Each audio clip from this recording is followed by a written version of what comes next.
Good morning student. तर आज आपण क्लास 7च्या सायन्सचा the living world adaptation and classification हा चॅप्टर शिकणार आहोत. या चॅप्टरचे मी first and second part upload केलेले आहे. जर तुम्ही बघितले नसेल तर बघून घ्या. हा चॅप्टर मी खूप सोप्या पद्धतीने समजावून सांगितलं आहे, त्यामुळे तुम्ही शेवटपर्यंत बघा. तुम्हाला पुढचा कोणतं चॅप्टर हवं आहे हा मला कमेंट सेक्शनमध्ये नक्की सांगाल. ठीक आहे, आता आपण सुरू करूया.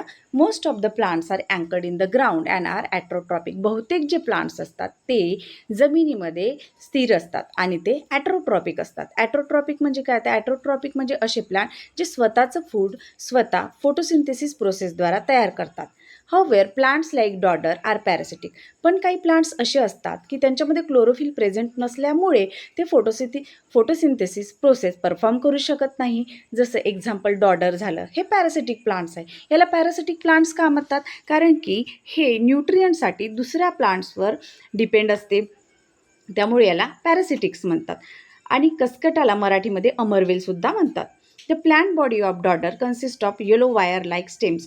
आणि हे जे डॉडर आहे, कसकट आहे, याचं स्ट्रक्चर कसं असते? याचं असते येलो वायर लाईक स्टेम्स असतात. बघा इथे दिलेलं आहे, हे बघा, हे ते जे येलो कलरचं वायर लाईक जे स्टेम्स दिसत आहे ते आहे कसकटा. हे जे लिव्ज आहे ते होस्ट प्लांट आहे.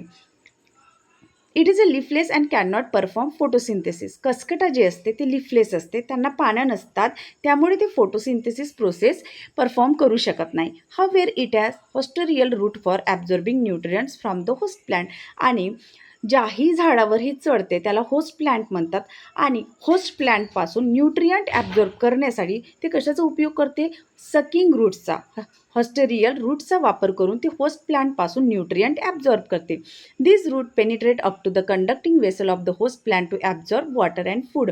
आणि हे जे कसकटा आहे ते काय करते? त्याचे सकिंग रूट्सला ज्याही होस्ट प्लांटवर ते त्या होस्ट प्लांटच्या कंडक्टिंग वेसलपर्यंत रूट्सला पेनिट्रेट करते आणि त्या होस्ट पासून वॉटर आणि फूड ॲब्झॉर्ब करते.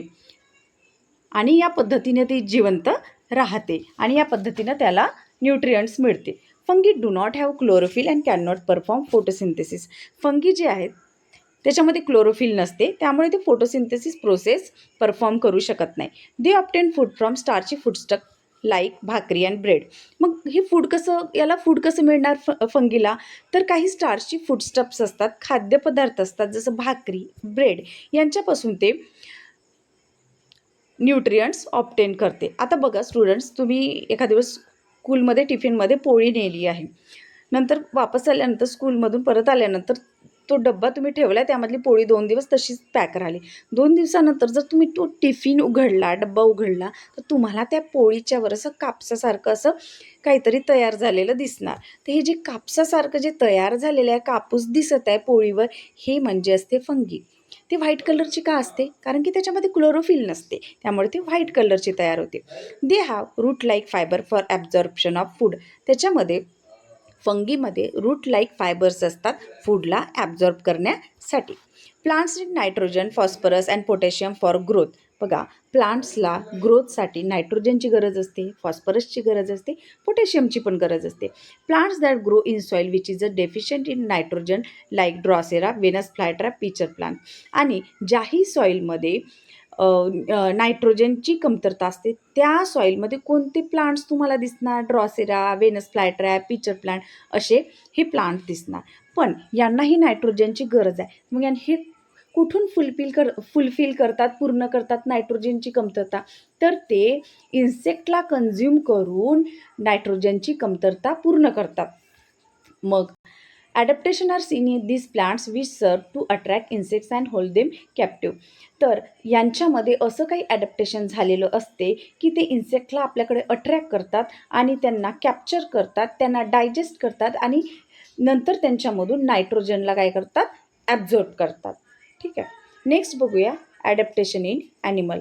Make a list of animal in your surrounding. Compare the diversity of animal listed by your friends with your list. आता काय करायचं? आपल्या सराउंडिंगला जे ॲनिमल्स आहेत त्यांची लिस्ट बनवायची. Compare the diversity of animal listed by your friend. तुमच्या फ्रेंडला पण जेही काही त्याच्या सराउंडिंगला जे डायव्हर्सिटी आहे ॲनिमलची त्याची लिस्ट करायला लावायची आणि तुमची लिस्ट आणि त्याची लिस्ट कम्पेअर करायची. Discuss the habitat, food habits, characteristics of body structure like vertebral column, wings, gills, tails and prepare a chart. आता डिस्कस काय करायचे की हॅबिटॅट्स काय, दोन्ही ठिकाणचे, फूड हॅबिट्स काय ते ॲनिमलचे. हॅबिटॅट म्हणजे काय, हॅबिटॅट म्हणजे राहण्याचे ठिकाण. म्हणजे कसं, एक तर ते ॲक्वॅटिक राहील हॅबिटॅट, टेरेस्ट्रियल राहील, एरियल राहील. तर ॲक्वॅटिक म्हणजे काय, तर पाण्यात राहणारे. टेरेस्ट्रियल म्हणजे काय, जमिनीवर राहणारे. एरियल म्हणजे काय, हवेत राहणारे. हे हॅबिटॅट्स राहील ॲनिमलचे किंवा प्लांट्सचे. फूड हॅबिट्स, त्यांची खाण्याची पद्धत काय आहे. Characteristics of body structure like vertebral column आहे की नाही, विंग्स आहे का, गिल्स आहे का, टेल्स आहे का, हे सगळं तुम्हाला डिस्कस करायचं आहे आणि त्यानुसार तुम्हाला एक चार्ट प्रिपेअर करायचा आहे. What difference do you see between terrestrial and aquatic animal. As compared to terrestrial animal, the skin and body shape of aquatic animal appear to have undergone changes. जर आपण टेरेस्ट्रियल ॲनिमल आणि aquatic ॲनिमलचं जर comparison केलं तर असं दिसते की aquatic जे ॲनिमल आहे यांचे अजूनही यांच्या शेपमध्ये, बॉडीच्या शेपमध्ये चेंजेस होत आहे. Fishes have scales on the skin and fins on the body. त्यांच्या स्किनवर स्केल्स आहे फिशच्या आणि त्यांच्या बॉडीवर फिन्स आहे. हे बघा इथे इमेजमध्ये दाखवलेलं आहे, फिन्स आणि गिल्स, स्केल्स वगैरे दाखवलेलं आहे. There body tapers toward both ends. बघा यांची जी बॉडी असते अशी टेपर झालेली असते, असं निमुळती झालेली असते यांची बॉडी. बरं हे टेपर कशासाठी झालेलं असते, हे टेपरिंग झालेलं असते की त्यांना इझिली पाण्यामध्ये स्विम करता आलं पाहिजे. जे करंट असते पाण्याचा त्याला विरोध करून त्यांना स्विम करता आलं पाहिजे. यामुळे यांची बॉडी अशी असते, टेपरिंग असते बोथ साईडला. Fish breathe with gills instead of nose. Fish कशाने ब्रेथ करतात, गिल्सनी ब्रेथिंग करतात. Their eyes have transparent eyelid. आणि यांच्या आईजला ट्रान्सपरंट आयलिड असतात. They have air bladders within the body to help them to float. आणि फिशला पाण्यामध्ये तरंगण्यासाठी, फ्लोट करण्यासाठी त्यांच्या बॉडीमध्ये एअर ब्लॅडर्स असतात, त्यामुळे ते फ्लोट करू शकतात पाण्यामध्ये. Next, observe the bodies of frog, duck, टॉर्टाईज. आता आपल्याला फ्रॉगची बॉडी, डकची, टॉर्टाईज यांच्या बॉडीला ऑब्झर्व करायचं आहे. बघूया. Of what use are their legs to use these animal. हे जे ॲनिमल्स आहे यांच्या पायांचा उपयोग कशासाठी होतो, यांचे वेब्ड फीट असतात जे त्यांना पाण्यामध्ये स्विम करण्यासाठी मदत करतात. What helps frogs to breathe under water. फ्रॉग्सला पाण्याच्या खाली ब्रेथ करण्यासाठी काय मदत करते, तर फ्रॉग्स पाण्याच्या खाली स्किनच्या मदतीने ब्रेथिंग करतो. Of what use are the long hind legs of a frog. फ्रॉगचे जे मागचे पाय लांब असतात त्याचा उपयोग काय, त्याचा उपयोग आहे त्याला जम्पिंग करण्यासाठी हाइंड लेगचा उपयोग होतो. Why doesn't a duck get wet in the water. Duck जे आहे ते पाण्यामध्ये ओला का होत नाही, कारण की त्याचे जे फिदर्स असतात ते वॉटरप्रूफ असतात. वॉटरप्रूफ असल्यामुळे, तर वॉटरप्रूफ का असतात, कारण की त्याच्या शेपटीजवळ, तेलजवळ ऑइल ग्लँड असते, त्यामुळे हे या ऑइल ग्लँडमुळे त्याचे फिदर जे आहे ते वॉटरप्रूफ झालेले असतात, त्यामुळे ते वेट होत नाही पाण्यामध्ये. नेक्स्ट बघूया. As the frog and duck have web toes. हे बघा इथे वेब टोज दाखवलेले आहे, हे आहे वेब टोज. तर फ्रॉग आणि डकला वेब टोज असतात. इथेच बघा ही पातळ स्किन असते म्हणून याला वेब टोज म्हणतात. They can use their legs like oars. यांची वेब टोज असल्यामुळे ते त्यांच्या पायाचा उपयोग ओव्हरसारखा करतात. ओव्हर्स म्हणजे काय, तर बघा जे छोटे शिप्स असतात, तर नावी जे असतात ते असं लाकडी वल्हे किंवा लोखंडाचे वल्हे यूज करतात, तर पाण्याच्या प्रवाहाला मागे ढकलण्यासाठी आणि त्यांची नाव समोर जाण्यासाठी. तर जे लाकडी वल्हे वापरतात त्याला ओव्हर्स म्हणतात. तर हे ओव्हरसारखा वापर फ्रॉग आणि डक पाण्यामध्ये पोहण्यासाठी, स्विम करण्यासाठी करतात.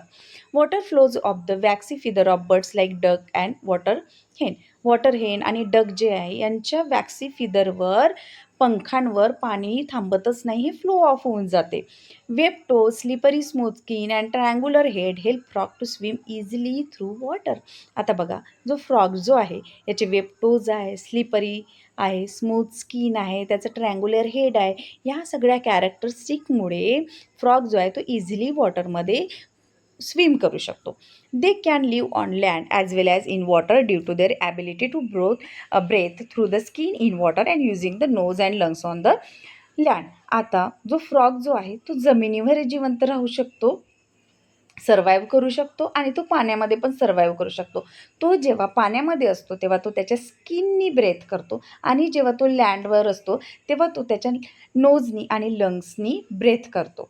ते typical colours of frogs back help it to hide among grasses. आणि फ्रॉगचा जो टिपिकल कलर असतो त्यामुळे तो ग्रासेसमध्ये हाईड करू शकतो आणि त्यामुळे त्याचा शत्रूपासून बचाव होतो.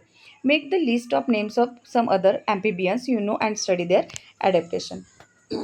लिस्ट करायची आपल्याला काही ॲम्फिबियन्सची आणि मग त्यांचं ॲडॅप्टेशन आपल्याला बघायचं आहे, अभ्यास करायचा आहे. ठीक आहे. आणि तुम्हाला जर असे सायन्सचे सोपे व्हिडिओ बघायचे असेल तर ग्रेट बूस्टर क्लासला सबस्क्राईब कराल. Thank you for watching.